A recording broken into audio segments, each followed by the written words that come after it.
Indonesia baru saja menerima pesawat tempur canggih hasil pembelian dari Prancis, yaitu pesawat Rafale dan beberapa alutsista canggih lainnya.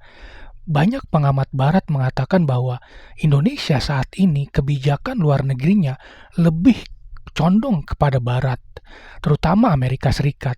Nah, apakah benar analisis tersebut? Kalau kita selidiki lagi ya, ternyata pernyataan tersebut kurang tepat.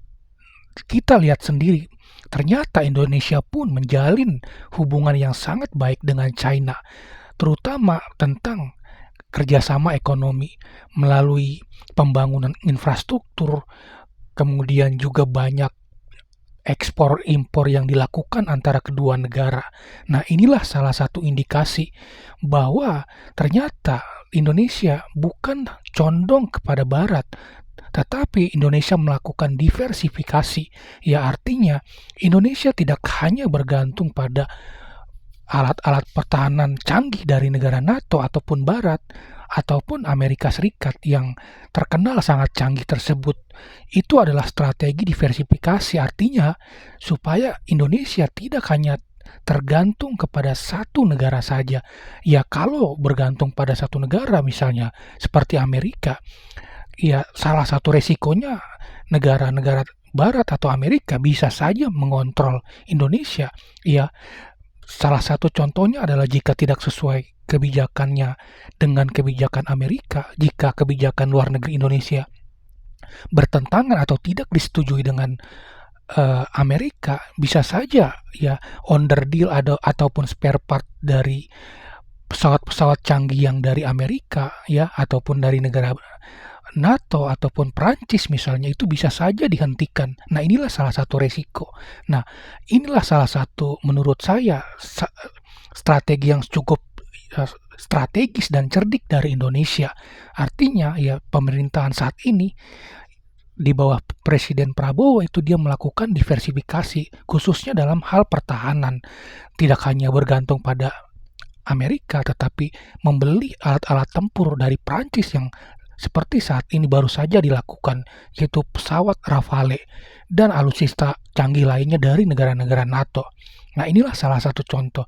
Kemudian dengan China misalnya kita lihat ya, Indonesia sangat erat hubungan kerjasamanya melalui program China yang disebut dengan Belt and Road Initiative, di mana China yang membangun infrastruktur tentunya dengan pinjaman-pinjaman ya yang membangun fasilitas-fasilitas di suatu negara seperti Indonesia itu membangun jalan kereta cepat misalnya. Nah, inilah contoh-contoh ya bagaimana hubungan Indonesia dengan China begitu erat ya terutama dalam hal perekonomian. Nah, disinilah salah satu posisi strategis Indonesia sehingga Barat pun sangat hati-hati dalam bersikap dengan Indonesia.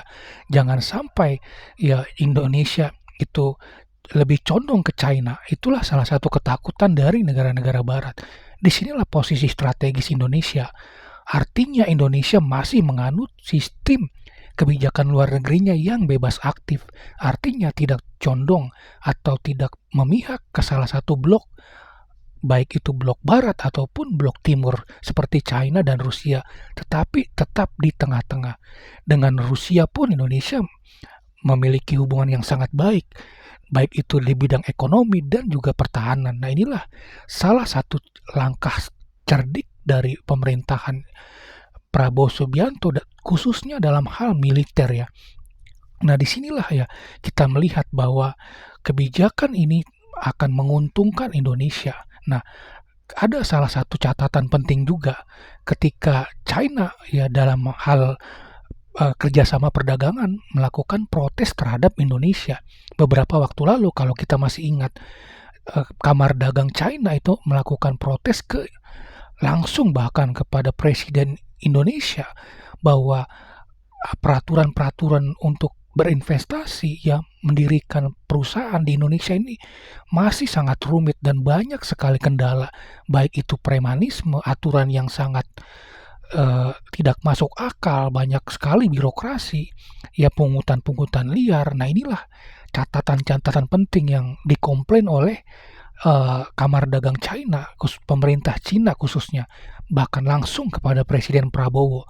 Ini merupakan catatan penting, jangan sampai investasi yang sangat besar oleh Tiongkok di Indonesia itu menjadi terganggu, bahkan bisa pindah ke luar Indonesia seperti Vietnam. Nah, inilah yang harus dijaga. Kita tahu bahwa banyak investasi-investasi besar yang dilakukan oleh China, smelter sumber daya alam, smelter nikel. Kita tahu Indonesia adalah salah satu penghasil nikel terbesar yang sangat dibutuhkan oleh dunia, terutama untuk komponen-komponen industri, kemudian baterai listrik yang sangat penting untuk energi terbarukan. Disinilah ya posisi penting Indonesia. Investasi Tiongkok jangan sampai terhambat oleh peraturan-peraturan yang menghambat seperti birokrasi, pungutan liar, bahkan premanisme. Inilah yang menjadi catatan penting ya. Bagaimana posisi Indonesia jangan sampai ada hambatan dari sisi China yang berinvestasi ke Indonesia ya, sehingga kita tetap memiliki posisi yang kuat baik dari sisi negara barat yang tetap menganggap Indonesia sangat penting maupun dari sisi negara China.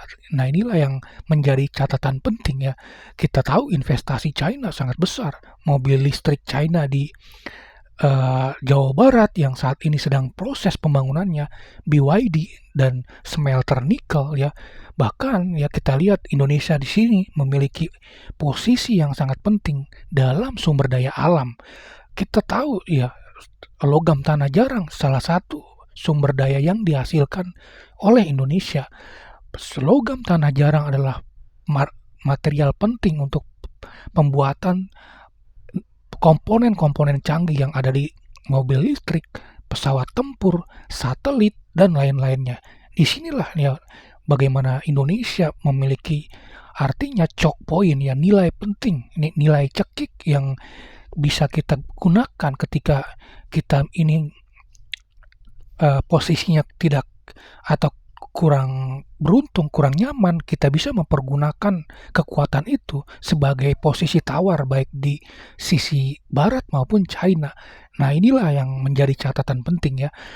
Dengan barat kita menjalin kerjasama militer, dengan China kita menjalin kerjasama ekonomi, juga militer dengan China tetap terjalin, bahkan ada rencana untuk membeli pesawat tempur canggih dari China tersebut.